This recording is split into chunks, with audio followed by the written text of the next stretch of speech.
and welcome to the channel once more. Today, we are diving into the extraordinary life and works of Kalidasa, a poet whose words have echoed through centuries. Imagine a humble man blessed by goddess Kali writing beautiful plays. They still captivate audiences today. We'll explore his legendary love stories, his epic poems, and the secrets behind his enduring genius. So let's get started. Let's invite Radhakrishna Varyarji. Radhakrishna Varyarji is an engineer by profession and is deeply interested in such non-engineering subjects as ancient science, modern science, history, linguistics, astronomy, and anthropology as related to Bharat. Originally from Kerala, India, Radhakrishna ji obtained his bachelor's degree in electronics and telecommunication engineering half a century ago, and immediately afterwards joined the Indian Space Research Organization, which is more popularly known as ISRO, as a young engineer. After working at ISRO for 21 years in the field of radio frequency and microwave communication as related to satellites and launch vehicles, he continued his career abroad. He obtained his master's degree in engineering in Dalhousie University in Halifax, Canada. After working for many years in Canada in the same RF and microwave communication field in different companies and in different cities of Canada, he came to the US about 9 years ago. He's been living with his wife in the city of Renton for the past 8 years and has been working in the field of RF, which is radio frequency, and microwave communication for positive train control. His son, daughter in law, and two young grandsons live in Halifax in Canada. Hello, Radhakrishna ji. Start. Welcome to the channel once more. I think you've always brought very, very interesting topics to this channel. And today, we are kicking off with one of my favorite literature artists, I should say, which is Kalidasa. And I should thank my father because, he introduced me to Kalidasa in the first place. He was the one who told me about Shakuntala and some of his like more popular works like Shakuntala and Meghaduta. Of course, he has much more than that. So I wanted to, kick off this conversation by asking that, whether Kalidasa can be compared to Shakespeare or what's the difference between them? Oh, that's a good question. But I think Kalidasa is much, much more than Shakespeare.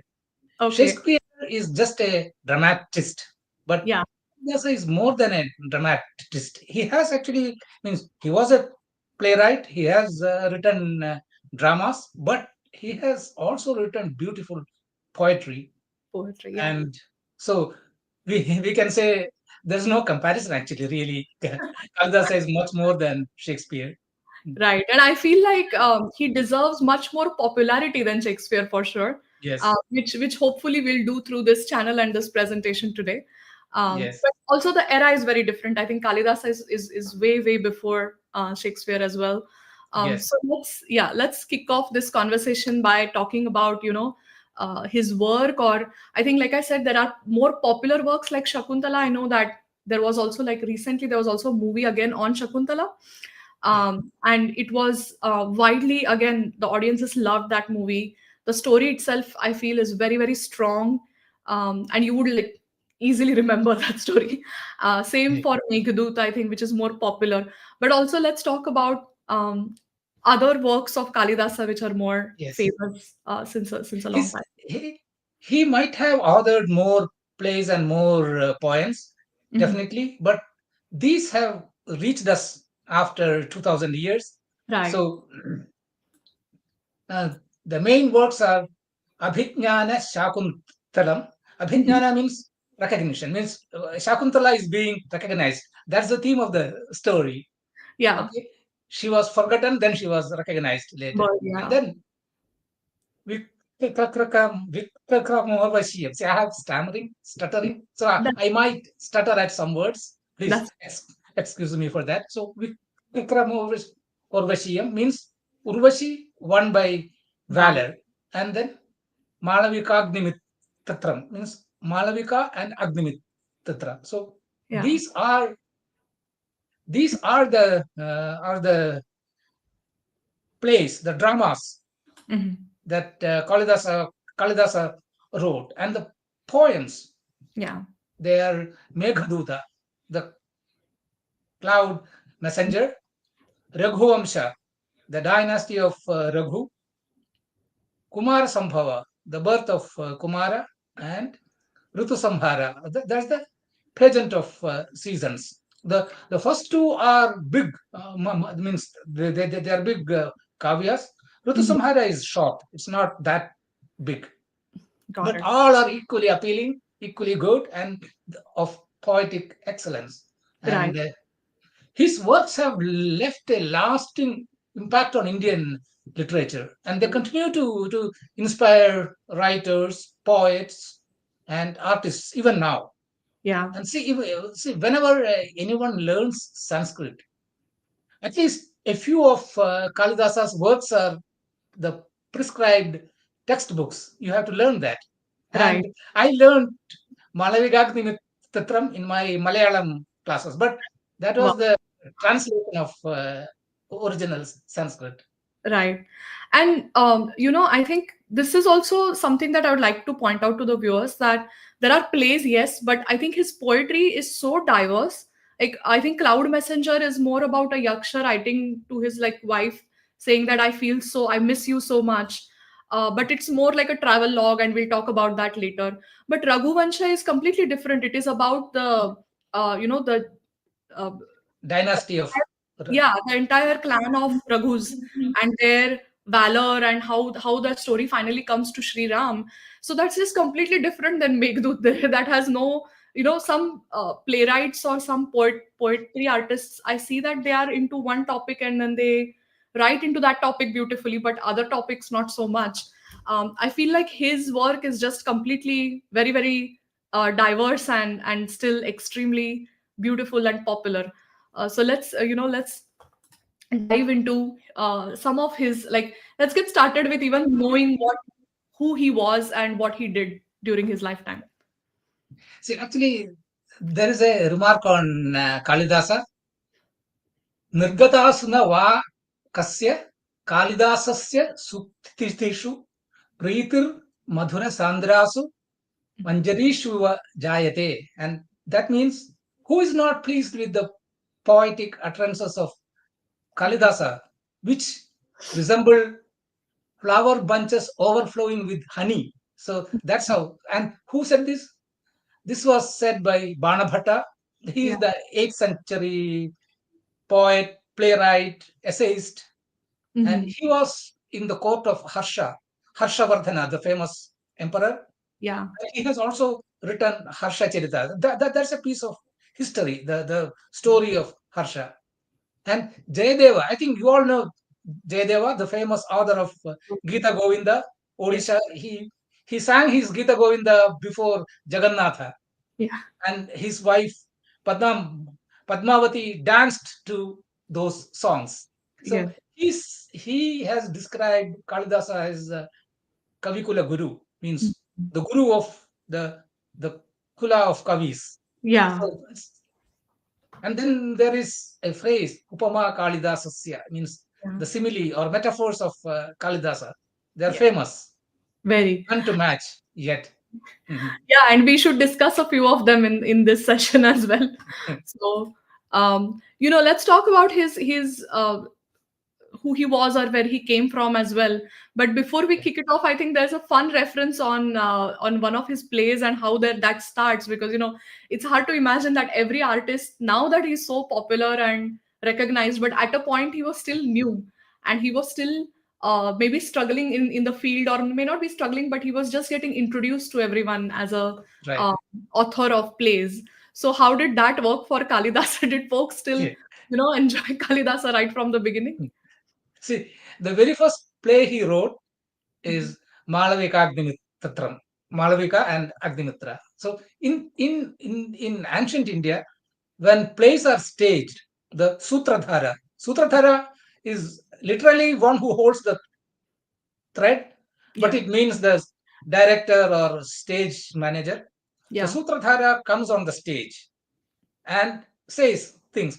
Of course, those are also written by the playwright, but he says those things. So when Malavigagni Mitram was about to be staged, means when it was staged, the Sutradhara comes on stage and says, "Oh, on this occasion of Vasantotsava is the spring festival.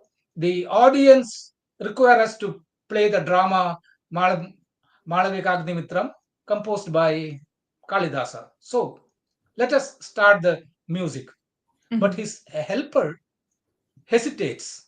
Yeah. He says, when there are dramas of famous playwrights like Bhasa, Saumilla, Kaviputatra, will the audience appreciate the work of a novice like Kalidasa?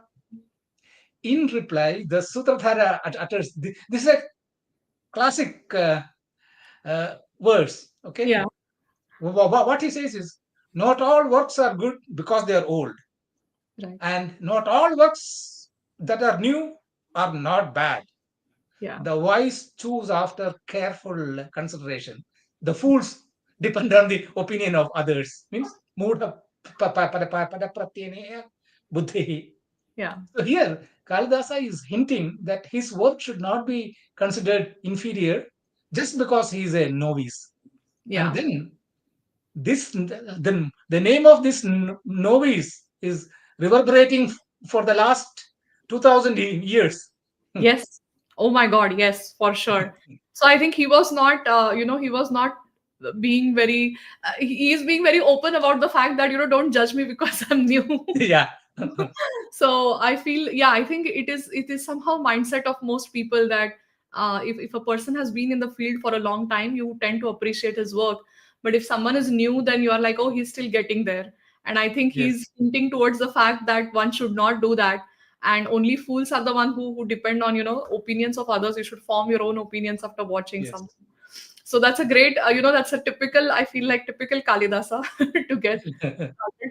Let's talk about The his, lifetime of Kalidasa, yeah, there is, see, like all ancient people, there is some controversy still. Means when right, he was born, uh, some people say that Kalidasa lived in the first century BCE, means in the before zero era. So right, before zero. common, So why did they say that? Because in Malavika Agnimitra, Agnimitra is the hero. So Agnimitra is a king who was not widely known and he was forgotten soon. Okay. So if Kalidasa lived long after Agnimitra, he yeah, will have made Agnimitra as the hero. So the right, point is that he must have lived shortly after Agnimitra. Means oh, when the memory of Agnimitra was fresh in the minds of the people, right, I think that's a valid argument. Then right, another view is that Kalidasa lived in the Gupta era in the 4th century CE okay, in the reign of Chandragupta Vikramaditya and his son Kumaragupta. This argument is mainly on the name Vikramaditya because Chandragupta was also known as Vikramaditya. But the fact is that not just Chandragupta, many other kings were also known as Vikramaditya. It's an epithet that they uh, took for themselves. right, So the plausible argument seems to be that Kalidasa lived in the first century BCE, okay, closer to the period of King Agnimitatra, okay, during the reign of a king who adopted the title Vikramaditya. Means just like many other kings, yeah, that king adopted the title Vikramaditya. And there is the legend that Kalidasa was one of the 9 jewels or Navaratna of Vikramaditya. And then there is another thing. This Vikram Samvat. Vikram Samvat is widely used in India. Okay, and mhm, Vikram Samvat is something like 57 years before zero. Means in 50, it starts from 57 BCE. mhm, So all these, so that Vikrama king must have lived in that time at least 57 years before zero. zero, So okay, Kalidasa must have lived in that period. That is the most what you call plausible argument. And okay, there is a video on Kalidasa's time. okay. So Yeah. So for can audience, refer to that. It is in the document, in the PDF document. So Right. So if audiences want to access, links in this presentation, I have shared a link to the presentation in the comments part. And if you click on that link and you go to that presentation, then you should be able to see all the links that Radhakrishna ji has posted here. Okay. So I think just like there is confusion around his era, there's also confusion around his birthplace. I feel yes, like, whenever there is confusion around your birth date and your place of birth, you are definitely a popular person. yes. So let's talk about where he was born and where he lived eventually. Yeah. There is a lot of controversy, as I said.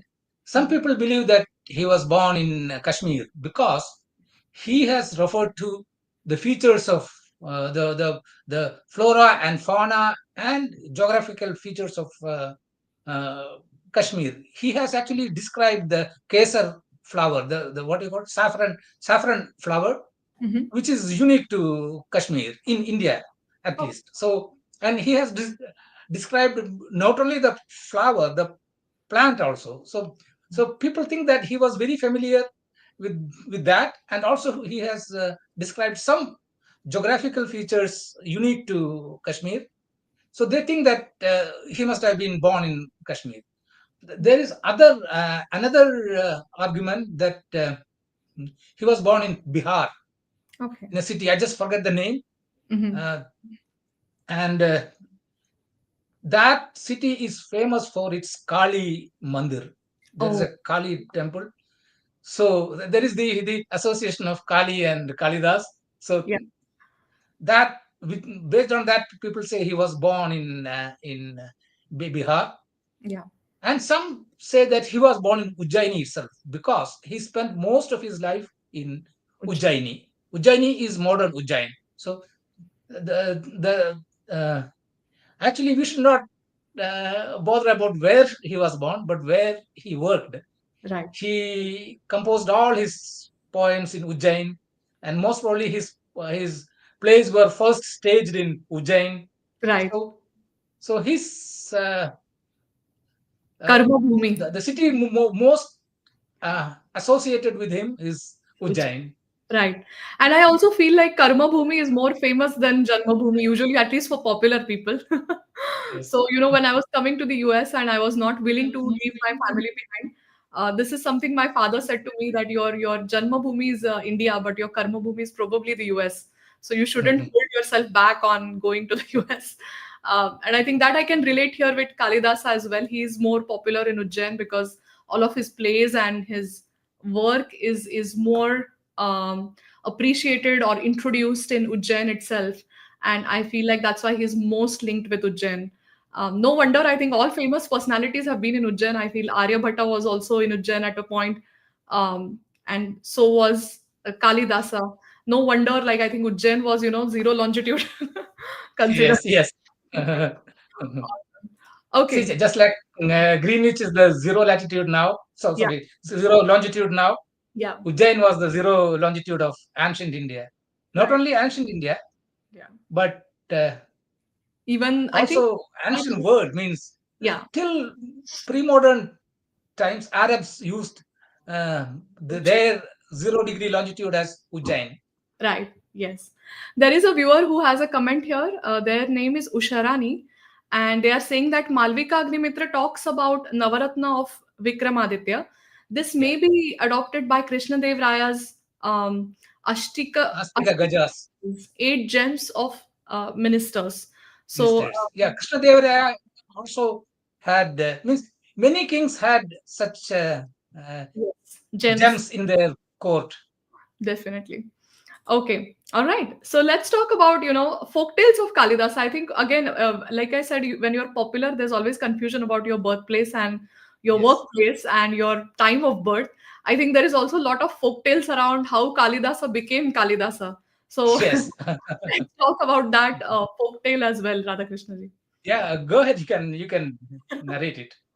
Awesome. Yeah, I think Kalidasa, there is a folktale around him which is more popular.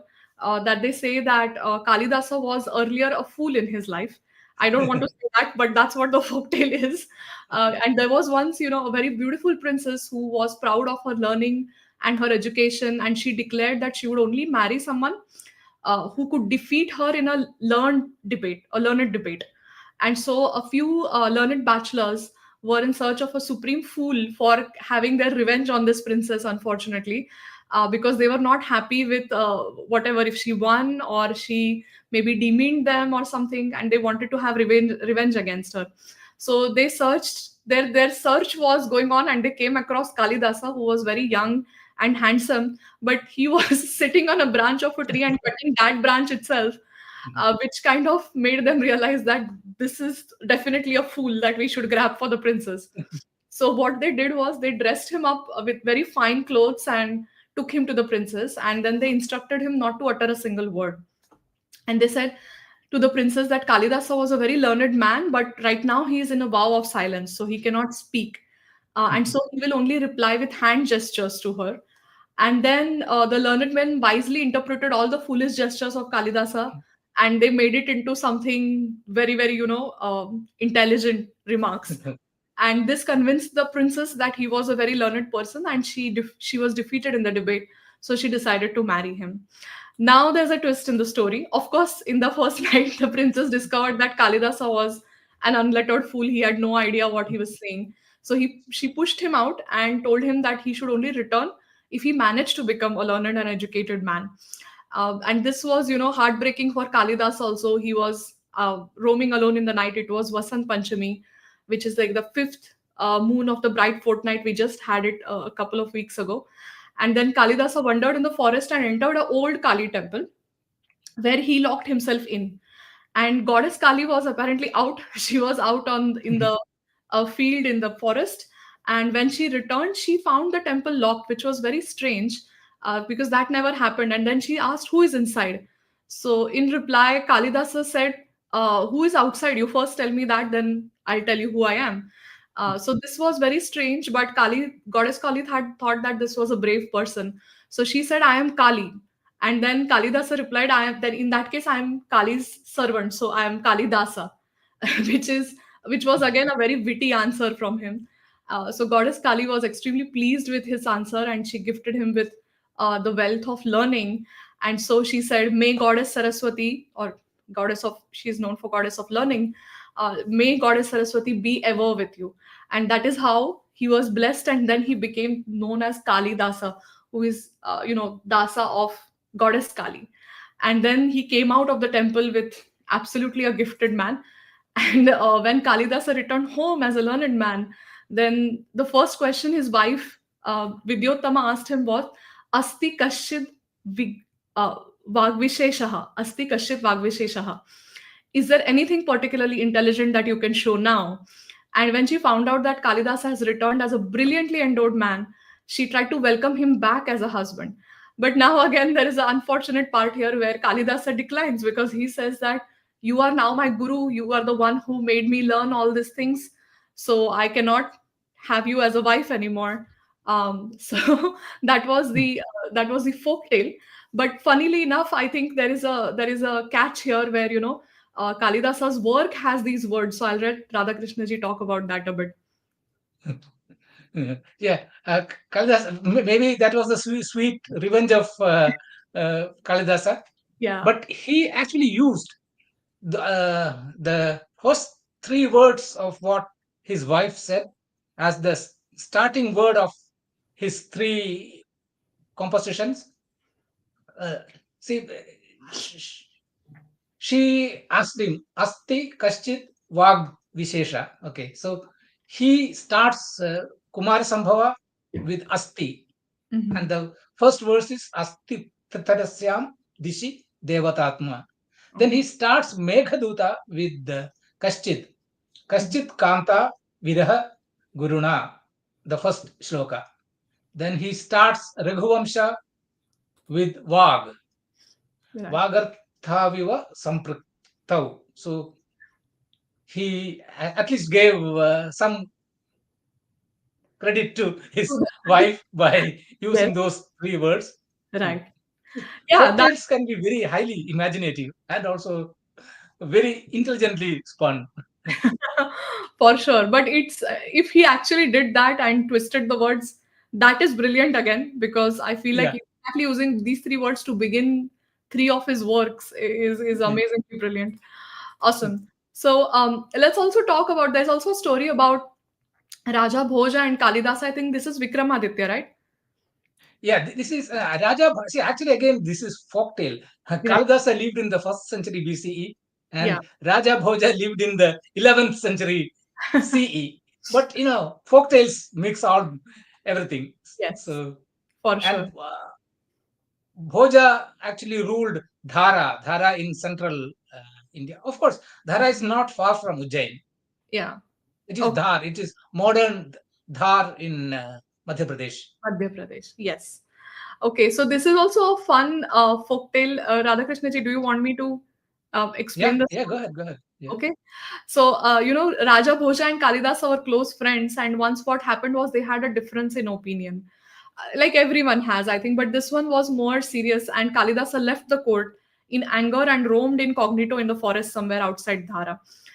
Eventually, the king started missing him so much that he wanted Kalidasa to be back. So he sent some of his officers in search of Kalidasa.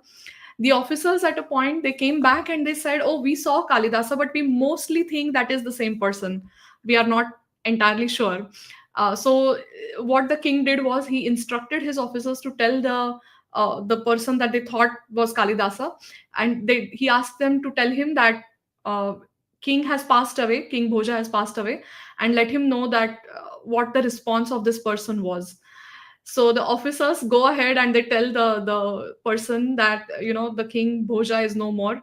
Kalidasa burst out in sorrow and uttered the first verse shown on the right, which is Adya Dhara Niradhara Niralamba Saraswati Panditaha Khanditaha Sarve Bhoja Raje Divangate. So today Dhara is without support. Goddess Saraswati is also without support.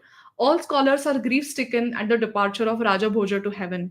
So with these words, Bhoja, he realized this was Kalidasa, and then he wrote to the forest because he realized that no one else could come up with something like this on the spot. When Bhoja himself wrote and he found Kalidasa, Kalidasa was so glad that he saw the king, he embraced him, and then he said, Adya Dhara Sadadhara Sada Lamba Saraswati Panditaha Manditaha Sarve Bhoja Raje Bhuvangate. So he barely changed two characters, but he changed the entire meaning of that statement. He said, Today Dhara is ever supported, and so is goddess Saraswati. All scholars are rejoicing that Raja Bhoja has come to the earth. And so, just like this is again the genius of Kalidasa. By changing a couple of syllables here and there, the entire meaning of the verse was changed. So, this is another, I think, folk tale, like Radhakrishna ji said. All right. So let's talk also about languages, Radhakrishna ji. We have had an entire session on Prakrit and Sanskrit, but there is something which is very unique to Kalidasa's plays. So were his plays in Sanskrit or were his plays in Prakrit? So more like His plays, his plays were essentially in Sanskrit, but okay. there is a catch. Sanskrit is used for all descriptions, everything, and all the elite characters, all the what do you call those who are high in the society. They Mhm. all speak Sanskrit, but women and those who are supposed to be in the lower level of the society, they Mhm. speak Prakrit. But that could have been the natural thing at that Point. time. Means Yeah. people uh, normally they spoke Spanish, but the elite, sorry, normally they spoke Prakrit, but Yeah. the elite spoke Sanskrit. So that might have been the actual situation, and he he showed the actual situation in his dramas. So Okay. his, but you should remember that the Prakrit was very close to Sanskrit. That's what I want to show here. You're right. This is an example from Malavika Agnimitratram. Uh, Okay. the two maids meet at Mhm. the stage scene is that two maids of Queen Dharini meet, and one maid's name is Bakula. See, even the names are very beautiful. Yeah. Bakula means the what you call, it's a Flower. flower, Bakula, and in my Malayalam it's called Elanyi. And in Hindi, I think in Hindi and Marathi also, I think it's all Bakul. Is it Bakula? Yeah. So beautiful name, array of beautiful Bakula flowers. So Mhm. Bakula is a maid, and she sees another maid named Kaumudika. Kaumudika Mhm. is again lotus, and And another beautiful name. And yeah. she saw something in her hand, and then she looks at, and then she says, "Thaneku sajjidi dithi imina anguliya ena ubbhinna kirana kesarena kusumido viyade aggahatha padibhadi." So this is a Prakrit statement. Okay. And Kalidasa gives only the Prakrit statement because in his time, people understood that. But later, Bhashyagaras, means later commentators, Mhm. they gave Sanskrit, its Sanskrit translation, because by their time, the Prakrit had changed so much and might have become Apabhramsha or some other languages. Okay. So the Sanskrit equivalent given by them is sthane khalu sajjati drishtihi anena anguliyakena udbhinna kirana kesarena kusumita ivate agrahastha pratibhati. Now Mm. it's very similar. The sthane of Sanskrit becomes Thane. thane. That has happened in the sea in Hindi and Gujarati and Marathi. Yeah. Thana, for sthana, it is There's a Thana. place in Mumbai called as Thane. Is that Yeah, linked? Yeah, that is Thane basically. yeah. Okay. And Kalu, see, on Sajjati becomes Sajjidi, Mhm. Drishtihi becomes Ditti, Anena becomes Imana. Actually, in original, in Sanskrit, it is actually Ima plus Ena, and Sandhi rules make it Anena, means Anena. So the Prakrit didn't follow any Sandhi rule, so Mhm. it is Imana. That Anguliya Kena becomes Anguliya Ena, just a sound change. The Ka becomes A. Right. When you quickly speak, those things happen, and then language that becomes standard. So that's Mhm. how languages change.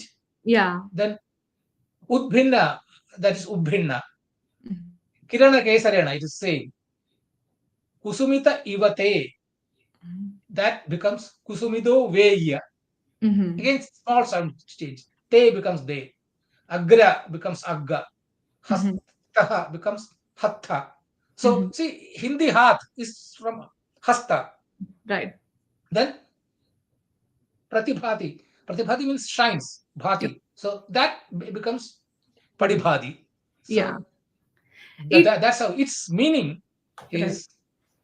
It's not your fault that your gaze is riveted on it, because Bakulavalika is commenting. Why are you looking so focusedly on this? And she says, it's not your fault that your gaze is riveted on Yeah. it. That the rays from the gems in the ring make your palm appear as if it were blossoming. That other lady who was actually carrying ring from the goldsmith to the queen, and the stones, that they were so bright. Yeah. Interesting. So Mm. there is a comment from the viewer. They're saying this is very interesting topic. And also another one, who is Mullat Vijay Kumar.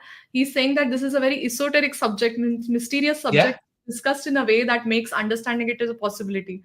So that's a he's huge. my classmate. He's my Okay. schoolmate. Long, Okay. long, long ago. 50 Namaskar, years. Marji. More than 50 years. Oh, come on. So that's actually very true, and this is huge thanks to Radhakrishna ji to help us understand what Kalidasa is. And to your, comment, Radhakrishna ji, of the Prakrit and Sanskrit, I think that has happened in a lot of languages. That the way that you speak changes the words in a way that it starts sound like a different language. So, for example, there's a book called A Story of Human Languages, which discusses that at a point, Latin was spoken.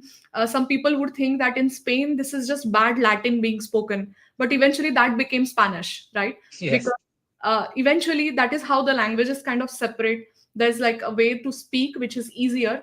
And so a lot of words in English would also follow the similar things. For example, food has food, but at some point maybe people pronounced it as food, and so it Yeah. was that, right? But it's hard to always say food, and so eventually it became food, and the spelling still stays the same. So I think that that's something similar is being seen in Prakrit and Sanskrit as well. Sanskrit has very strong rules, so it doesn't let you change things over time. Yes. But Prakrit is more like a common folks language, so it might have changed. It doesn't have that kind of strong rules. But it's again a genius of Kalidasa to have the characters speak their language. He's not Yes. forcing it to, make it Sanskrit or make it Prakrit, because then it doesn't become relatable anymore for people or the audience. At least that is how I look at it. Maybe Right. he Right. had his reasons. um, Okay, so moving on, I think this is the explanation of the explanation that Radhakrishnan ji just gave about Prakrit and Sanskrit and how it kind of changes. And then we can talk about his work finally. And this one is, I think, my favorite story, which is Shakuntalam, which is, Yes. it's a story of Shakuntala. And I'll narrate this one, and we'll ask Radhakrishnan ji some questions on this. So I think this story setup is like this, that Shakuntala is a very, very beautiful woman. She's actually daughter to a celestial nymph or Apsara, and to Apsara Menaka. She's daughter to Apsara Menaka. And because Menaka cannot stay on earth, she has a child and she leaves the child behind and she has to go back to the heavens. So there is Rishi Kanva who adopts her as his own daughter. So he brings her up as his own daughter. I shouldn't be saying adopted, but I feel like that's like a loose translation of bringing her up as your own daughter. Then at some point, Shakuntala is, she's grown to be a very beautiful young woman. She meets King Dushyanta when he visits the hermitage of Rishi Kanva, and they get married in Gandharva Vivaha style. So what this means is there is no rituals, there is nobody around. Also, sometimes it's just husband and wife, but they agree with each other that they are getting married to each other, and that's it. I think there are different forms of marriages in India. This is one of the forms of marriage where you agree that you have a life partner and you don't need anybody else's validation for that. So I think that's also like it's a beautiful way to put it up, that as long as husband and wife are agreeing to it, you really don't need anybody else's agreement to it. Right. So that is how they both get married. And then King Dushyanta says to Shakuntala that he'll be returning to his kingdom, but he'll come back and get her with the most honorable and respectful way. And so, meanwhile, uh, so that Shakuntala has something of Dushyanta, he gives his ring to Shakuntala, and then he leaves. Then, as fate would have it, unfortunately, what happens is Shakuntala becomes so engrossed in thoughts of her husband that there is Rishi Durvasa who visits the hermitage, but she forgets to pay proper attention to him. Rishi Durvasa is known to be a little bit angry, or maybe Yeah. he's known to be like get angry easily, and so he curses her and he says that the person that she's thinking about, because of which she forgot him or to welcome him, that person will forget her, which means that Dushyanta is going to now forget Shakuntala. And then she pleads him, she apologizes, and then he says that okay, the curse is a little bit softened, because as long as um, like the memory will be restored as long as Dushyanta sees the ring in Shakuntala's hand, so something that he gave her to remember by. So what happens is then Shakuntala leaves for she's pregnant and she has to go to the royal court to meet Dushyant. But unfortunately, on the way, she loses the ring because she is going through a water in a lake in a boat, and she puts her hand in the water to get some water out. And then what happens is her ring slips off. And unfortunately, she loses it. Now, Dushyanta will forget her. So when she reaches his kingdom, she reaches his court, he doesn't recognize her at all. He denies any relationship with her. Some people even say bad things about her, saying that maybe she's just trying to rip off the king. She's trying to pose as someone that she's not, so that she takes advantage of the king. And so she's kind of driven away from that court, unfortunately. Then she retreats to a wilderness area where she gives birth to her son, and her son's name is actually Bharat. So the name Bharat also like resembles closely with Bharat. And It has later, come from Bharat only. right. Bharata has come from Bharata. Yeah. So later the ring is, what happens is she had lost it in the water. So there's a fisherman who catches a fish, and that fish has seems like he has gulped that ring. But that fisherman is he returns the ring to the king because he thinks this is something really, like, this is not belonging to a common person. This is something that is belonging to royal family. And so he takes it to the king, and as soon as Dushyanta sees that ring, he remembers everything, and then he feels remorse about what he did to Shakuntala. And then he goes on and tries to find her. Eventually he finds her, and they get reunited, and the family is joyfully brought together again. Yes. So this is, Shakuntala's story, which is like put up by Kalidasa with extreme lyrical beauty, emotional depth, and obviously vivid portrayal of nature and human emotions. So this is what Abhijnanashakuntalam is all about, right, Radhakrishna ji? Yes, yes, it is. And I see the portrayal of human emotions Right. is wonderful. And again, the language that Kalidasa uses is also wonderful Very for that. beautiful. Yeah. And by the way, these pictures are Raja Ravi Verma paintings, and Yes. Raja Ravi Verma has done a wonderful job of painting. Yeah. So Yeah, Usharani says nice. Sanskrit is a wonderful language. Awesome things. This man is well versed in literature and technology.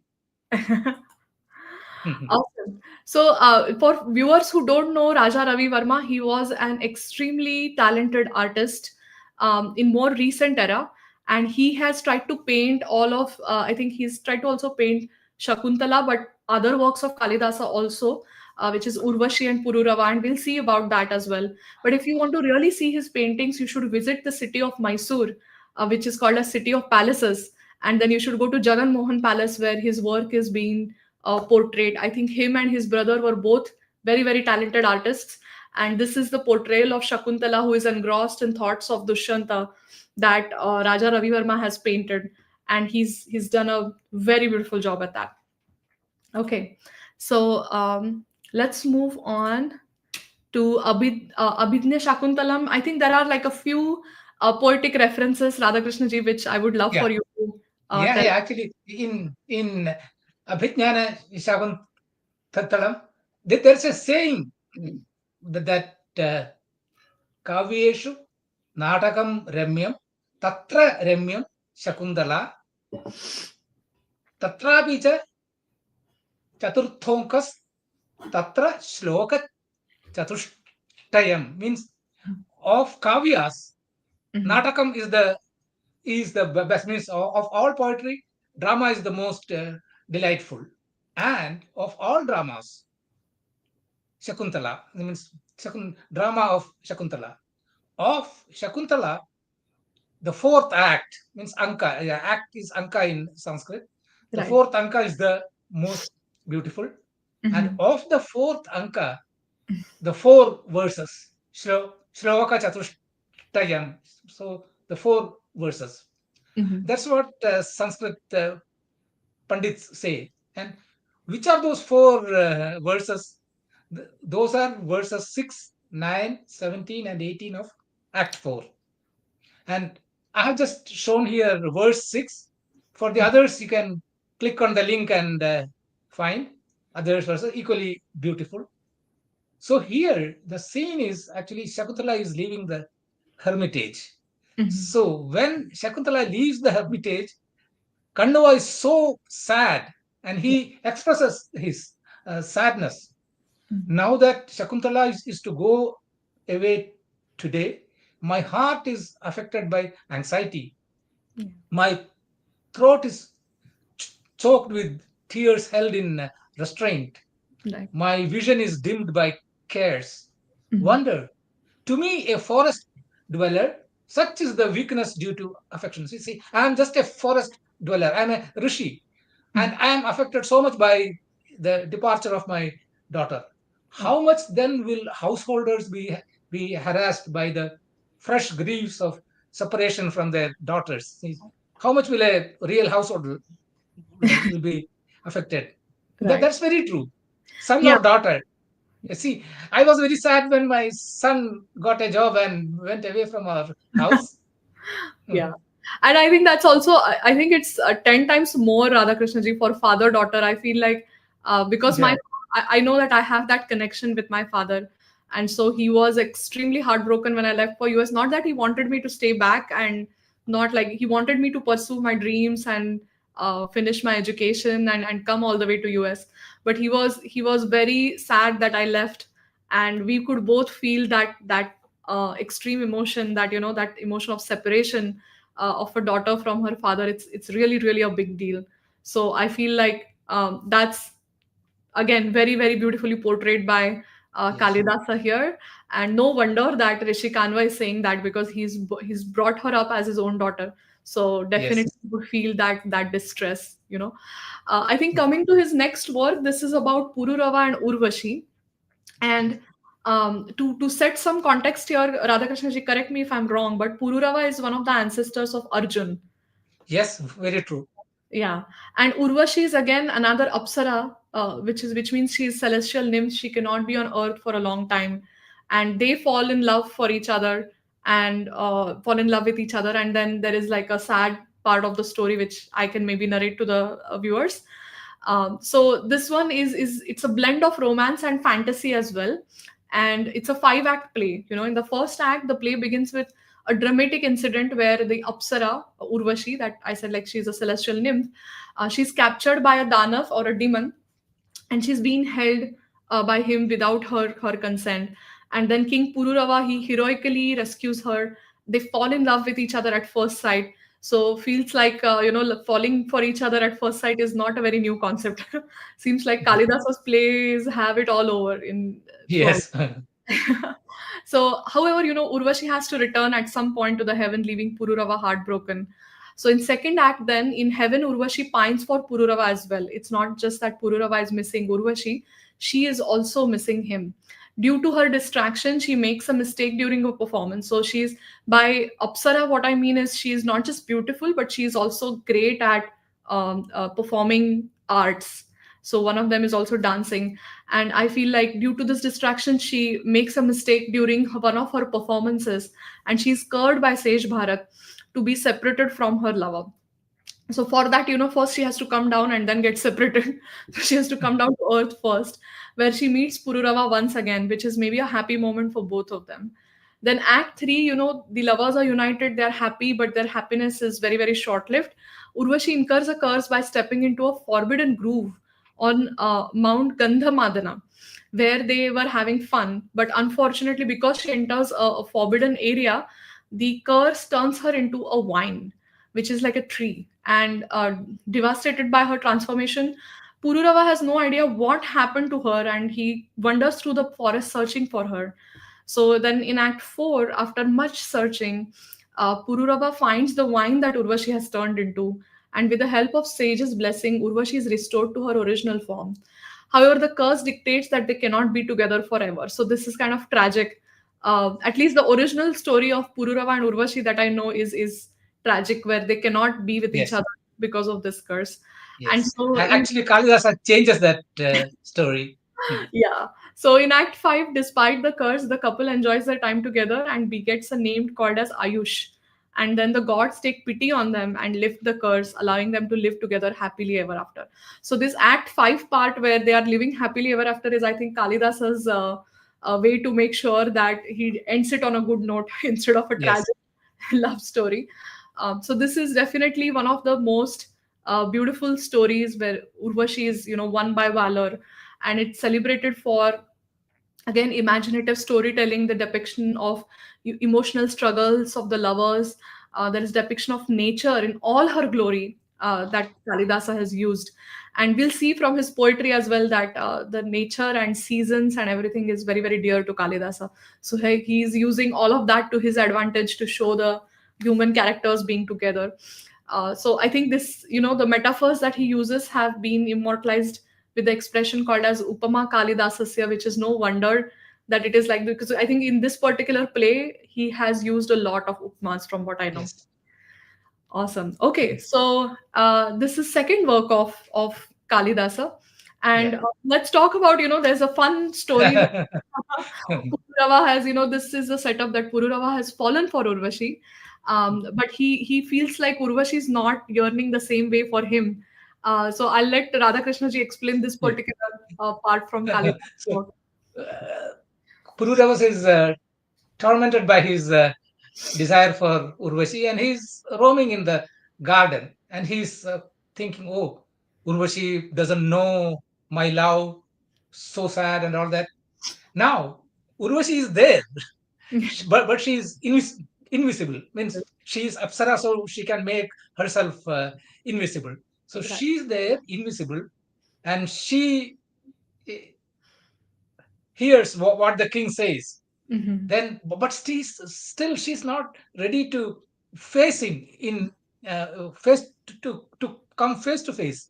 Right. So what she does, she writes a love letter. She see in the olden days, things were written either in bhurjapatra. Bhurjapatra means birch bark or palm leaf.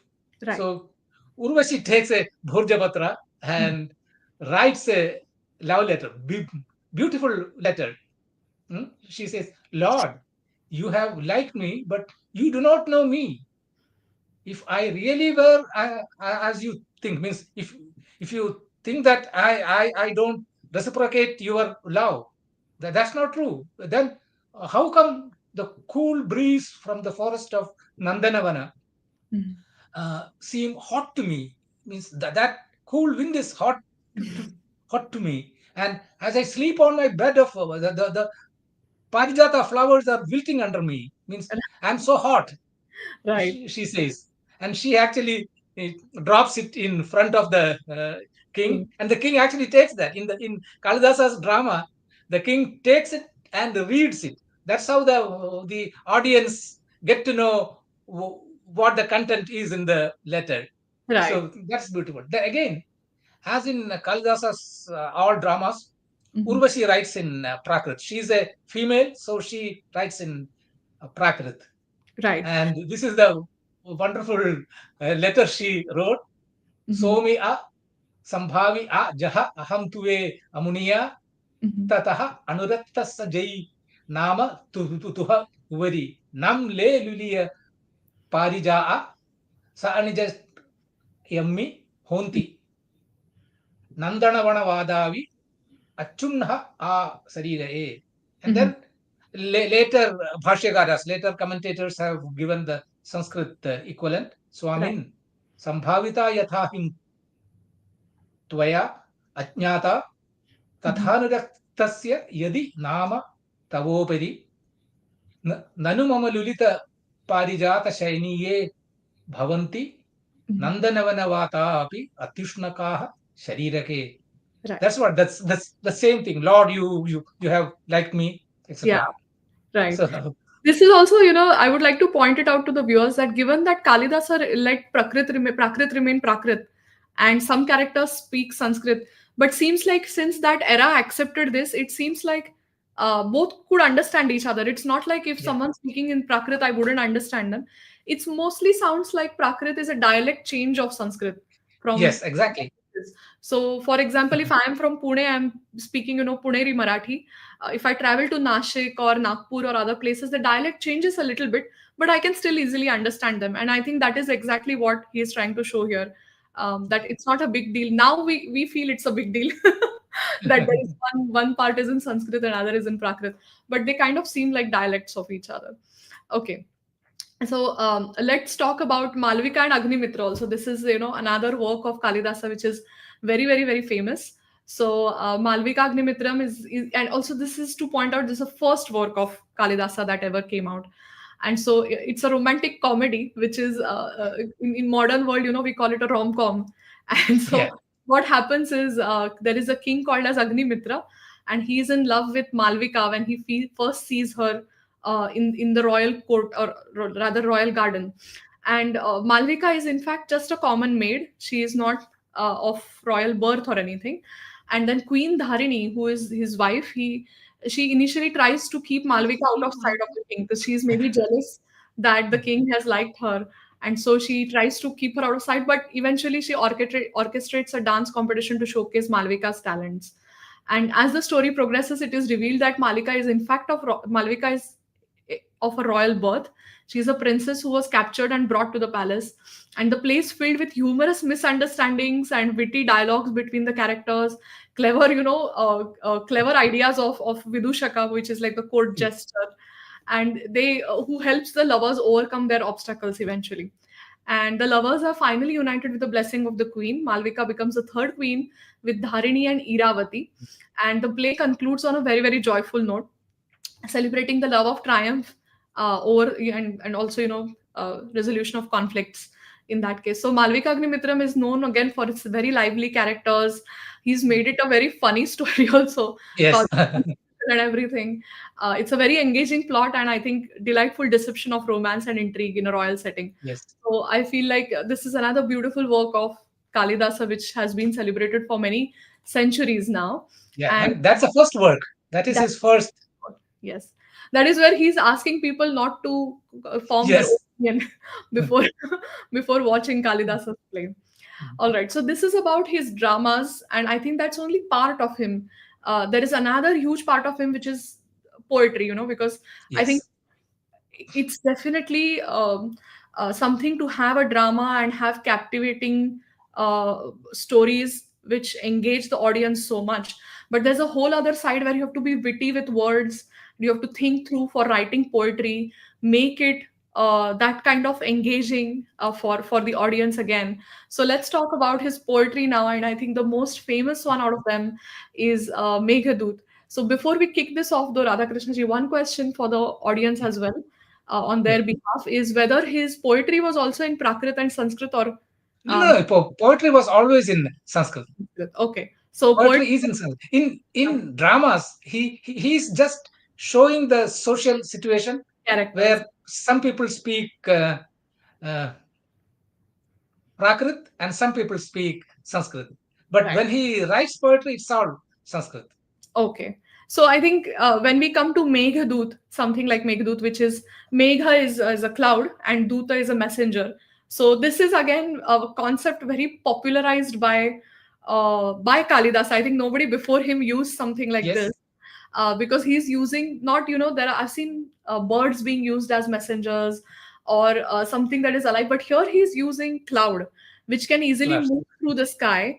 And the setup is that there is a yaksha, or you can think of him as a person for now, and he's neglectful of his duties, and that's why he's cursed by his lord, which was to last for a year. And was he was really feeling very, very sad that he has to be separated from his wife.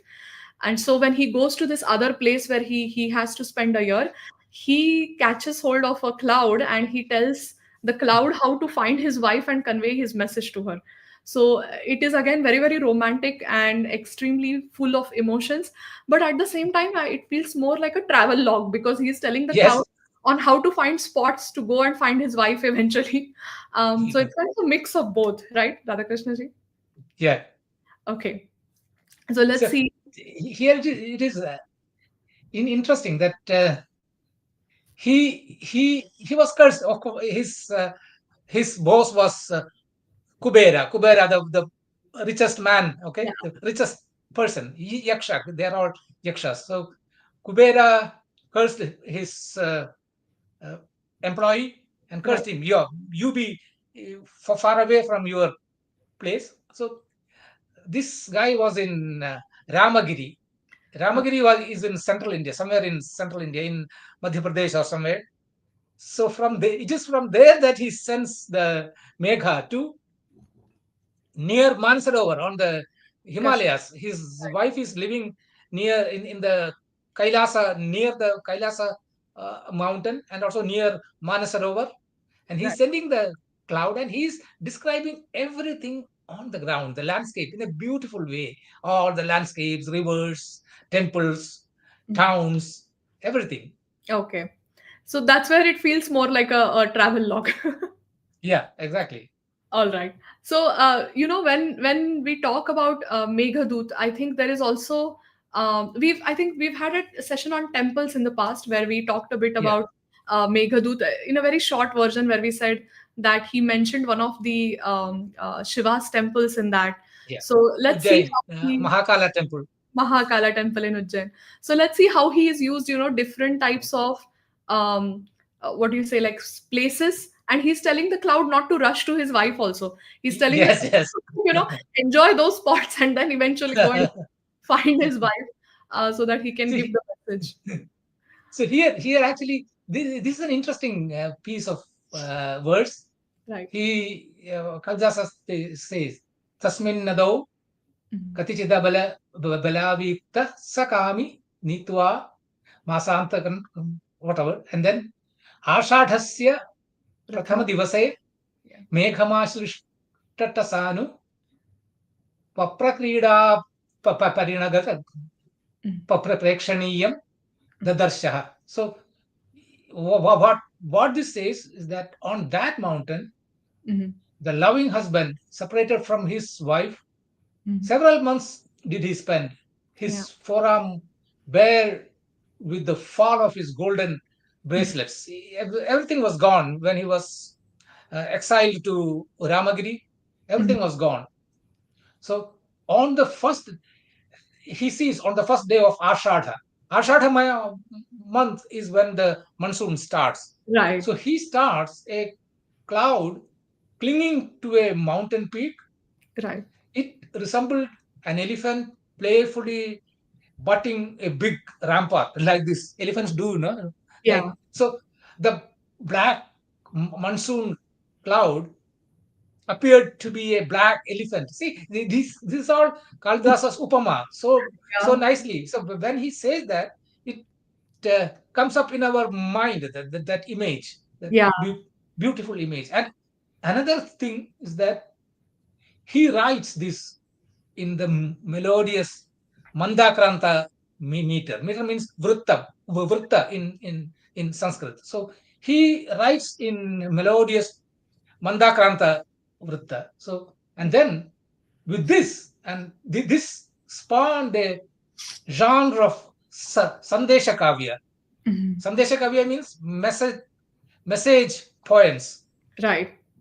And many message poems have been written with Meghaduta as the model. And even in the Mandakranta meter. See, another important thing, our classical poets, they stuck to vrutta, they stuck to meter, and so those poems can be easily made into songs, into very melodious songs. Yeah. Okay, because this it's called vrutta nibaddha, means constrained by vrutta, constrained by meter. When Wow. you do that, the songs become singable, easily singable, not Oh, like modern poems. You cannot sing them, they right. are just words. Okay, Yeah. so I two think, things, yeah. but they have very bright imagery, Mhm. beautiful words, Yeah. and they can be sung beautifully. And this Mandakranta meter is a Mhm. melodious, slow moving meter. See. Okay. So this is very interesting, Radhakrishna ji. I think there is, one thing about having a literary hold on languages or Yeah. words such that you can put an idea like this into words, that people can understand and they can fathom by the metaphors that he's using throughout to make imagination easy for his audiences or his readers. And there is another part where all of this now again has to fit a meter also so that it's easy to sing. Yes. So someone like Kalidasa, I think he must have uh, either like he was born with that talent that he could do something like this, or he must have spent immense amount of his time trying to make sure that he has it as a skill to be able to not just write poetry but also make it in the form of vritta, where it is easy to sing eventually and make music out of it. So this is very very brilliant. Again, highly appreciated. Throughout his poetry work, I think we see this form where it can be turned into music eventually. So thanks to him and his work, we are getting acquainted with this form of poetry also. It's not just poetry; it's also eventually going to be music for years. And so, I think for Meghaduta, he is kind of choosing. to divide his poetry into two parts. And I think this is also a common theme that I have observed in a lot of authors from India. There is a Purva Ardha, which means the first half, and then there is a Uttar Ardha, which is like second half. So he's choosing his poetry to be in two parts again.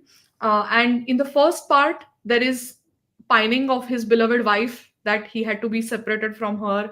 And then he decides to send a message, and he finds that cloud in Ramagiri, which is also a black cloud. Am I right? It's not a Yes, white yes. cloud. So maybe it is also the idea that it's Ashadasya Prathama Dine, so it's first day of Ashad month, which means monsoons are going to start. So he would have those black clouds around to grab one of them. But Is what our artificial intelligence has shown a white I cloud. yeah, See, some of the pictures I got drawn by artificial intelligence. I right, just right. asked it to draw, and it was fun getting those pictures drawn by AI. For sure. Okay, and then I think in the first half he's also explaining the breathtaking views that the cloud would have on the way, and he's explaining how to find his wife eventually. That's the idea. But in the second half, then I think the Yaksha provides a more detailed description of the cities, and that is the Alkapuri is the home city, right, where his wife is. Yes, his wife. Right. And then he conveys his deep love and yearning for his wife, and expresses his sorrow that, he's separated from her and he's not happy about that. And then the Yaksha describes the physical and emotional landscapes that the cloud will encounter, and asks the cloud to comfort his wife, not just meet her and give her the message, but also to Yes, comfort her and assure her of his love, and that he'll return back sometime. That's the promise. So it is again, Meghdut is highly celebrated. I feel like there should absolutely be like a modern drama on this, where they've turned it into a musical drama. And I urge people to have something done on Meghdut because it's so, so beautiful. All right. So I'll let you explain this one because I think we had it in one of our temples related session, Radhakrishna ji. yes, Uh, yes, like I said, the Yaksha is not telling the cloud to just go and find his wife. He's also asking yeah, the cloud to enjoy the journey, not just right, the destination and his job. And in one of those journeys, there is a Shiva temple that he is asking the cloud to visit.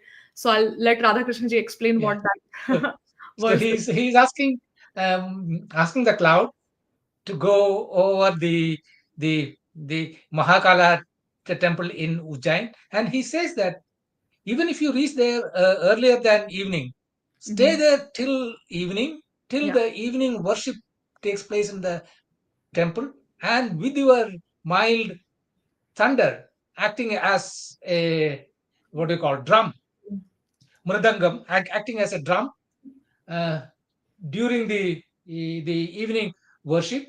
You make that worship, what means you contribute to that worship, and Yeah. then you will reap the Benefits. blessings of that worship. Yeah. Oh, means he says, oh, cloud, even if you reach Mahakala temple other than in the evening, stay Mhm. there until the sun sets. Your mild thundering will serve as a divine drum during the evening worship of Shiva, and Yeah. this will grant you the full benefit of the worship. That Yeah. is, that's what he says. Again, so beautiful, so Yeah. enjoyable. Yeah, and also the learning, from it, that you don't just search and seek your destination, you also enjoy the journey. You also Yes. do things on the way and then reap benefits of that. And asking, a cloud specifically to be a drum roll for the worship of Lord Shiva is once again very, very beautiful, very well put. All right. And then I think that was about Meghaduta, which is like a romantic setting. I think Yeah. coming to Raghuvansha, which is more, it's talking about the Raghuvansha, which means the clan of Raghus. And we know that Sri Ram was belonging to Raghuvansha. So he, in Sri Ram and his story, I feel like we obviously get to see how important um, the clan is for Sri Ram himself. Because there is always like the saying, also saying, Raghukula Rita Sadha Chali Ai, Pran Jaye Par Vachan Na Jaye. So they're so honorable that once they give a word, that word has to be upheld over anything, even your life. Yes. And that is the Raghuvansha we are talking about. There are many before him. I think there is Dilip, there is Yes. uh, Ikshavaku clan, and there's so many before him that we don't know about. And I think Kalidasa brings that forth to us. He talks Yeah. about Sri Rama's ancestors, and eventually we come to Sri Ram, and then we understand where Sri Ram is coming from. When he says all those things, why is his family so honorable? Is because all the ancestors in his family have absolutely been honorable towards everyone. So let's see what Raghuvansha has is holding for us, Radhakrishna ji. Yeah. So he begins with a prayer to Shiva and Parvati. Mhm. So say again that Vag. He starts with Vag, one of those three words. So Vagartha viva sampraktau Mhm. Vagartha Pradipatataye Jagatah Pitarau Vande Parvati Parameshwarau. Mhm. So he's saying that I worship Parvati and Parameshwara, the parents of the world, who Mhm. are inseparable like a word and its sense. A word and its meaning, its sense is, you cannot separate that. It is inseparable. So who are inseparable means Parvati and Parmeshwara are inseparable like a word and its meaning. Right. And please guide me in getting the right understanding of words and their meaning. Again, he's bringing those two. Yeah. So he's asking Parvati and Parameshwara to bless him with proficiency in words and their meanings, means in language, to write Raghuvamsha. Yeah. This is beautiful again. I feel like using something like word and its meaning, right? They are inseparable, and we so know that obviously. But to be able Yes. to use that as as something in his poetry, that's a big deal. I feel like this is we talk about equality these days, and we know that words cannot exist without their meaning, and meaning cannot exist without words. And so it's very easy to understand again what he means when he says Shiva Parvati, that they are inseparable without, like, they are inseparable, they cannot exist without each other. And then he's praying to them that they should bless him with the correct art or the form so that he can write something on Raghuvansha. So this is beautiful again. Talking about the dynasty of Raghu, I think Raghuvansha narrates the story of Raghu dynasty, and we all know that Sri Ram belongs to that dynasty. We say Raghukul, he's called as Raghukulpati, I think, at a point. And the poem is composed of 19 cantos and is known for its majestic portrayal of the royal lineage, heroic deeds, and the virtues of the kings in this particular dynasty of Raghus. And Kalidasa's masterful storytelling and poetic brilliance shine through the detailed and vivid descriptions of the characters and events. For example, the first canto, it begins with the lineage of Raghu. The poem begins with the description of King Dilipa, a noble and virtuous ruler and the progenitor of the Raghu dynasty. His devotion to duty and the welfare of his subjects are highlighted in the first cantos. See, that's an important point. The whole Raghuvamsha, Yeah, they are kings, but they are fully devoted to to people. the welfare of their subjects and and duty and righteous ruling. See, that's why we say Ramarajya. Right. Why we say Ramarajya? Ramarajya is the ideal state where the ruler is benevolent, Yeah. he is righteous, he rules as per dharma, and he cares for the welfare of the people. Means all the kings of the Raghukula were like that. Right. And that's highly portrayed in his work as well. When he's talking about his Yes. ancestors, he's showcasing the fact that it's not just about being brave or, having that valor or having that royal birth. It is also about your deeds and what you are exactly doing for the people. And that's the Right. reason why Raghuvansha is so celebrated, is because, like Radhakrishna ji said, it is for the people and the social standing, the social status of the people when the Raghukula has been in power. So you can always see that each of his ancestors have been more dedicated towards the welfare of people. And similarly, in the second canto, we can see that Dilipa's son, who is Raghu, he is born and he grows up to be a valiant and wise ruler. Raghu exploits and the conquests are detailed. Raghu's exploits and conquests are detailed, showcasing his bravery and the prowess in battle. Then similarly, the third to fifth, those are the deeds of Raghu, his actions. His reign is marked by prosperity and peace. His achievements include subduing enemies, performing sacrifices, and expanding his kingdom. His rule is depicted as an ideal monarchy throughout. And then we talk about the rule of Aja. And Aja is Raghu's son, and Aja succeeds him. Aja's romantic and tragic love story with Indumati, who is also a princess, is beautifully portrayed. Indumati's untimely death leaves Aja heartbroken. That's the details that are given in cantos from 6 to 8. And then from 9 to 11, the birth of Dashratha, who is father of Sri Ram and Sri Ram himself. So Aja's son is Dashrath. He ascends the throne. The focus then shifts to the birth of his sons, including Rama, who is destined to become the hero of Ramayana eventually. And the poem delves into the early life and virtues of Sri Ram. So then the dynasty of Raghu, then it continues towards the adventures of Sri Ram. That is the story that we all know. We know about the world famous story of Sri Ram. He goes to the forest just because he wants to uphold the word of his father, who's said that he's given his word to his wife, saying that Rama will go to he will go to the jungle, and so he leaves for it for 14 years. Then we all know the story of Sita being abducted and so on. So I think all of this battle with Ravana, his again Rama's bravery in that battle, his strategy, everything, and then eventually his return to Ayodhya. All of this is included in this poetry form, and the poem concludes with the glorification of Raghu dynasty and its enduring legacy. So again, it's a rich tapestry of valor, righteousness, and devotion, capturing the essence of ancient Indian culture and ideals. Kalidasa's eloquent verses and captivating narrative make it timeless classic.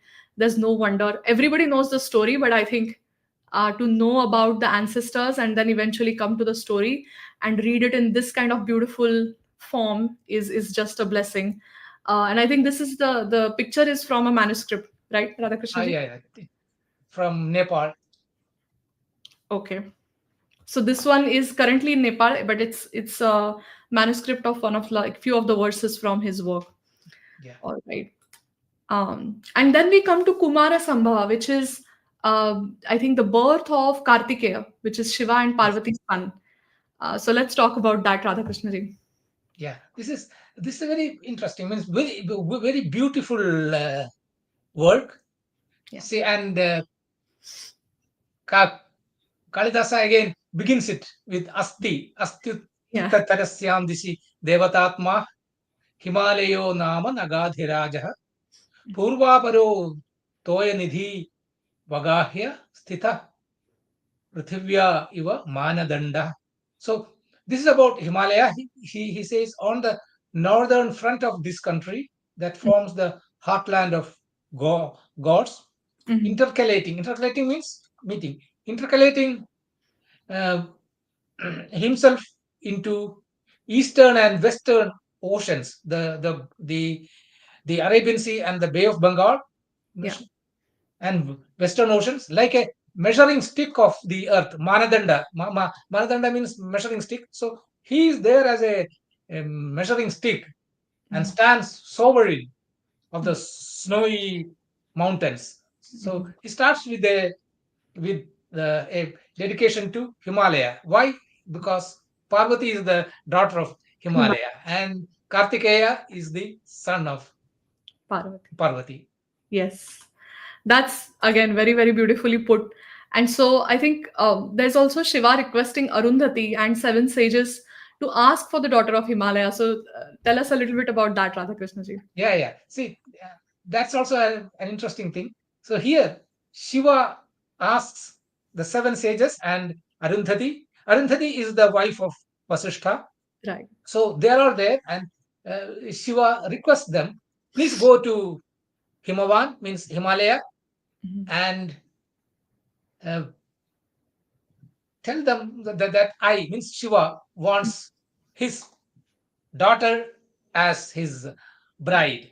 Yeah. So means in the olden days, they would go, means relatives or people related to the bridegroom. They Yeah. go to the bride's father's house and requests him for Daughter. the bride. Okay, so that's what that. See, even now we follow this Yeah. in the traditional marriages. Right. So go ask Himalaya for the lovely maid. Mm. Blessed are those bridals which the holy aid. See, these are holy persons, these seven sages. So if they aid this marriage, it will be blessed. Right. Okay, it will be more blessed. So shall more glorious honors uh, gild my name. My name will be gilded with more honors, and win the father yet a prouder prouder fame. Means he says he'll be father to a son who will make prouder fame, who will Mm. cause the fame a proud fame. Right. So this is for the birth of Kartikeya. Okay. So this is very, very beautifully put. And I think Kumar Sambhava is it's an epic poem that narrates the birth and early life of Kumara or Kartikeya, or also known as Skanda, I think, right? Skanda, Yeah. and The also Subramanya. Subramanya, yes, that's true. So the poem is composed of 17 cantos, is celebrated for exquisite poetry, rich imagery, and depiction of divine love. So the first first three cantos, they are dedicated towards the union of Shiva and Parvati. And so the poem begins with a description of Himalayas and the birth of Parvati, the daughter of the mountain king Himalaya. And Parvati grows up to be a very beautiful and virtuous maiden. She undertakes severe penance to win her love for Shiva, who is deep in meditation. And then the god of love, Kama, tries to awaken Shiva's interest in Parvati. But Shiva, angered by his disturbance, he burns Kama to ashes with his third eye. So this is the story that most of us know. However, Parvati's devotion and penance eventually it moves Shiva, and he accepts her as his consort. And then there is birth of Kumara, which is birth of Kartikeya, and the union of Shiva and Parvati. It leads to the birth of Kartikeya, destined to become the leader of the divine army. So he was known to be Senapati of the Devas, right? Yes, The strategist, Deva Senapati. right? So main strategist of the Devas, and the poem describes the celestial celebrations and auspicious signs that accompany Kartikeya's birth. So that's part of it. And now then it eventually moves to Kumara's training and his heroic deeds. So obviously nobody's born with that kind of skill set. You have to develop that skill set, is what it shows. As Kumara grows, he is trained in the arts of warfare and leadership, and he displays the extraordinary valor and wisdom, earning the admiration of gods and sages alike. And then eventually there is the battle against Tarkasur. I think Tarkasur is the one because of which Kartikeya has to take birth. Yes, So exactly. Yes. because nobody else can kill Tarkasur. So then Kumara or Kartikeya is appointed as the commander of the army. That means Senapati of Devas, to defeat the demon Tarkasur, who has become invincible due to a boon. And so the poem details the fierce battle between the divine forces and Tarkasur's army. With his exceptional bravery and skill, Kumara ultimately defeats Tarkasur, restoring peace and order to the heavens. And Kumara Sambhava is a masterpiece that blends with mythology, romance, and heroism. Kalidasa's lyrical verses and vivid descriptions bring to life the divine love story of Shiva and Parvati, the birth of Kumara, and his heroic deeds, making it a timeless classic in Sanskrit Yeah. literature. So this is again a See, portrait of Kartikeya. the picture is Raja Ravivarma's painting, and here Kumara is portrayed as six-headed. Yeah, See, Subramanya. There are various names: Subramanya, Kartikeya, Kumara, Skanda. Another name is Shanmukha, sure. six-faced.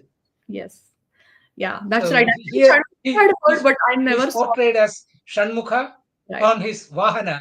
Vahana is Mayura. Mayura means peacock. Right.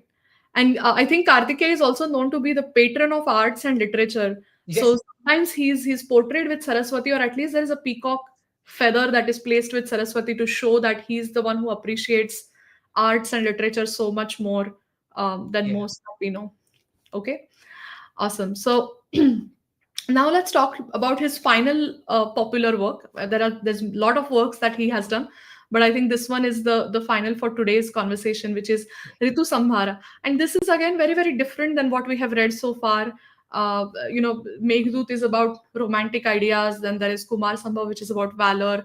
Raghuvansha, which is talking about the clan of Raghus. But this one is more about seasons, right?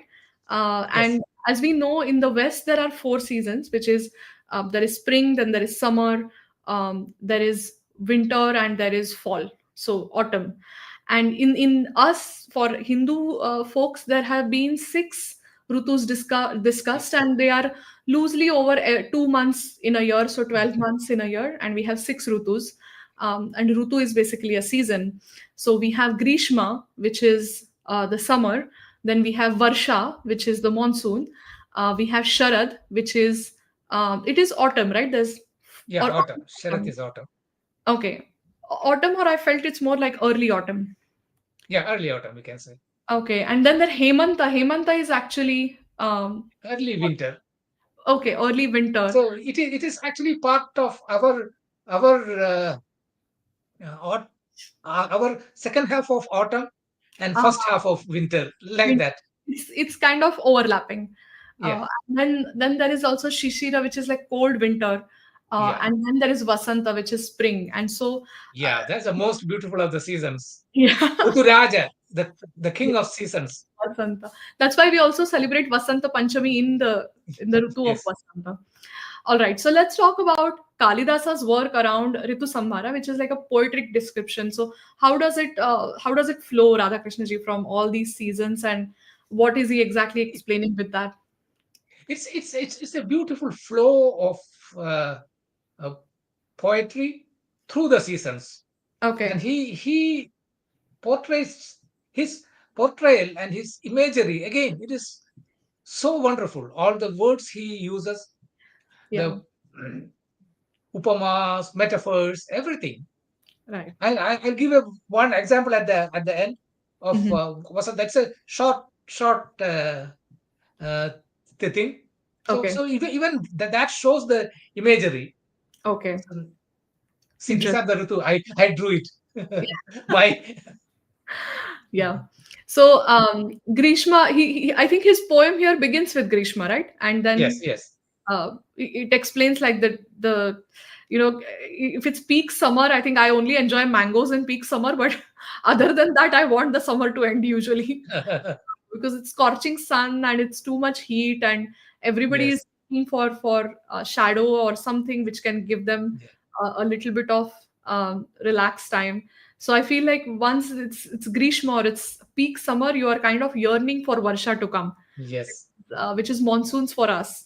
And so see, Less. Varsha has been a subject of so much poetry. See, the rains are so captivating. Means in India, here in Seattle, it is always rain, so it's not captivating. But back in India, it is captivating. How it comes, how the monsoon comes, and with all the fanfare, with all the noise, with all the things, Right. and much of not just Sanskrit poetry, even regional language poetry is full of description of Varsha. And also, when even our most modern Hindi or other what do you call filmy music, when they come to rains, they Yeah. become so sweet, Right. like Savan Ka Mahina, Yeah. It's and very. then so many songs are there. Yeah. They all Yeah. they all become beautiful. That's very true. I think like rains have always been celebrated. We also, like in Marathi, we called a year as a Varsha, Yeah. because we think of Varsha or the rains to begin with Varsha, because we yearn for Varsha so much. Yes. Farming is related to that. Romantic setting is selected to is Yes. related to Varsha. So I think Varsha is like the most seeked time of the year, where you are done with like all the heat and you want the earth to be blessed with nice raindrops, and cool breeze and everything that comes with it. Obviously, a lot of things grow also in rains. Water is falling by itself on the earth, so we don't have to worry about anything. And it also brings a lot of food, I feel like, Yes. uh, with rains. So yeah, then we follow into the third canto, which describes about Sharad Rutu, which is like autumn, or what we call as fall in the US. And it talks about I think this the rains have stopped, but there are like there is enough moisture in the air, and we start to get beautiful flowers. There is pleasant weather and breeze. That's how Kalidasa is explaining it, and then it reflects the festive atmosphere. I think a lot of things we celebrate actually in autumn, even Yeah, Diwali. yeah. Right. Okay. Then there is Hemanta, which is the fourth canto, and it depicts the early winter season characterized by crisp air. We are now starting to get, a little bit cold, and the dew and the preparation for colder days. And then the poem highlights the comfort of warm clothes at this point. It's also harvest season, so everyone's done harvesting eventually, and then they are easing into the winter, not to worry about, not to worry about farming anymore. So the Shishir Rutu is the one that fifth canto focuses on, and it's talking about cold winter season, describing the biting cold or the frosty mornings and the coziness of having indoor activities rather than going outside, which is Outdoor, yeah. yeah, which is very like I think I can relate to it so much because even in Seattle when it gets too cold, we are mostly arranging for board games or people to come over, and we don't want to go out. We just want to be indoors. And then there is arrival of course Vasanta Rutu, which is the final canto, and it celebrates the Yeah. arrival of spring, vibrant colors. There is blooming flowers, renewal of life, because everything that has had like autumn or fall, we see that all the leaves are dropped off. There is nothing left on the tree. But in spring, everything starts to get reborn or regrown. And so the poem, focuses on having that joy and capturing the festive spirit and beauty of nature. So Ritu Samvar again is a very famous and masterpiece of poetry by Kalidasa, and his keen observation to evoke emotions based on Rutus also, which is very, very relatable till date. So I'm not amazed, Radhakrishna ji, that his work has, it has stayed with us for last 2000 years because Yes. it is still relatable till date. So, there is no reason to not read it anymore. So this is, I think this is the piece that I want you to explain, Radhakrishna ji. This is from Ritu. Yeah. See, this is an example. I have taken it from his description of the spring of the Vasanta. So his imagery. See the imagery. Mhm. There's a the male cuckoo Mm. drunk with the wine of the juice of the mango flower kisses his beloved, glad of the sweet attraction. And Mm. here the bee, there's a honey bee murmuring in the lotus blossoms. Okay, Mm. it is going and sitting on the lotus blossom and hums flattery. The men flatter to the women. Oh, you are beautiful, you are so great, and all that. So like that, the bee flatters, flatteries sweetness to his sweetheart. Yeah, So that is the scene. That's a typical spring scene. yeah, It is so wonderfully portrayed. by Actually, Kalidasa. the artificial intelligence has drawn not exactly a cuckoo, but some other bird. Again, Yeah, those birds are more colorful than a cuckoo. yeah. I think that's right, Radha. From what I know, Radhakrishna ji, I think it's the male cuckoo bird that sings, not the female Yeah, one. And so, yeah, no wonder that, drinking the wine and juice of mango flower, which I feel is extremely sweet, then he's able to get the attention of his better half. And I feel like that is for a long time I felt like India has tabooed romanticism in some way, but we can see that even in Kalidasa's time, romanticism is in the forefront of all his stories. yes, yes, Somehow it became like that over maybe recent years. But yeah. India has always celebrated romanticism. It has portrayed it in so many forms. Like even Yeah. having this kind of upma is so beautiful. I think And till the Middle Ages it was so. Then something happened in the Middle Ages, and then we became too prude. right, so Means time we bring don't discuss that anymore. right. So time to bring back Kalidasa and all of his romantic stories along with other Yeah. stories in the forefront, and learn from them as well, because I think these are all very, very beautiful, beautiful portrayals of how romanticism was thought in India. And till date, I think we can easily relate to all of his upamas. So that's another thing. So finally, coming to the most fun part, I think Yes. India has honored Kalidasa for a long time. I think two of the postage stamps that India used to have, please, I plead to the postal services, bring those back. We love them. So Mhm. one of them, I think this one is portraying Meghaduta. Meghaduta. This is the Yaksha speaking to the cloud. This Ashadhasya Prathama Divase, that thing. Yeah, and postal service should definitely bring this one back because this is talking about a messenger, and they are the messengers of Yeah, modern. they are the messengers. So they should bring this one back for sure. I don't think you get these anymore, but if possible, we should get them back. And this one is also another stamp from India, and this one is Yeah. honoring him for the work of Shakuntal. And so this is, I think, This is interesting in another way. See, we right, spoke of love letter of Urvashi. Okay, now here Shakuntala is writing a love letter. right, This scene is that Shakuntala is in the premises of the hermitage, and she is smitten by Dushyanta. She is so much in love. She is restless. So her friends Priyamada and Anasuya, yeah, they ask her to write a love letter, okay, to Dushyanta. yeah, Then she says, "Oh, I don't have that Bhurjapatra, that right, birchbark. I don't have a stylus. How will I right, write?" Then Priyamada takes a there are lotus ponds. Takes a lotus leaf, and Kalidasa says, "As soft as the breast of a parrot, parrot." And then on that, she asks Shakuntala to write with her nails because there's no other tool. pen, yeah, Stylus is not there. right. And so what she wrote is, "I don't know your heart, but oh merciless one, Cupid forcibly, Cupid does forcibly day and night torture my limbs that have fixed their dreams on you." You, wow. That's that's extremely poetic. I think very very Yeah. romantic, Shakuntala, to be able to write it on the birch. So this, this is again, this is a beautiful stamp. I plead whoever is in charge, if we reach them through this live stream, please bring back these stamps. These are Yeah. extremely nice. If possible, introduce new ones also, which showcase Kalidasa's work. And this would be a very good way to honor him. I think Ujjain is going to be on my bucket list next time I visit India because Yes.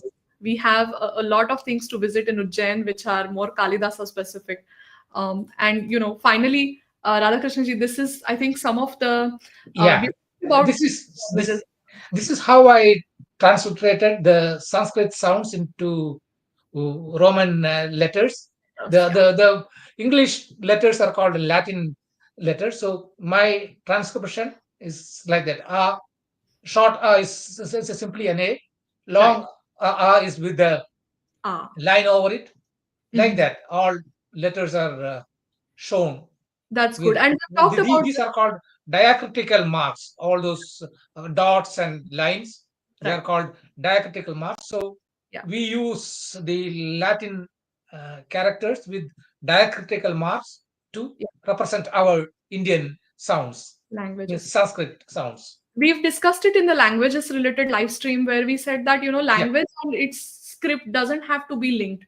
You can use yes, any script to depict any language, and this is a very good exactly. example of that. We always think that when we are writing Sanskrit or Prakrit, we have to use Devanagari, but that is not true. Prakrit was also depicted as another script a while ago, Yeah, and then we started using Devanagari to depict that. So please don't have this in your mind that one language has to be written in one script. It can be written in any script, and this is, I think, yes. best example of that. Okay, and finally, I think you are saying thank you, Radhakrishna ji, but everyone should be thanking you.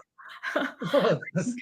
This Mhm. was extremely nice. These are all the credits that Radhakrishna ji has given throughout the presentation, and also the other readings and the references to other materials that the viewers can go to. As I said, the link is given in the comments part. If you have missed that link, After the live stream ends, I'm also going to post that link in the comments for folks to access that. That has the PDF and everything related to the presentation that you can always view, and connect back with us. So Radhakrishna ji, you have always brought extremely nice content for us. I think Oh, this is, thank you. yeah, it's a huge thing, because it's not just about sciences and mathematics. It's also about literature and other parts Yeah, where India has had rich history in those areas as well.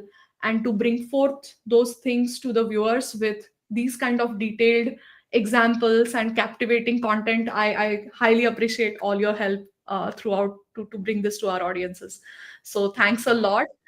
With yeah. this, we'll end this live stream.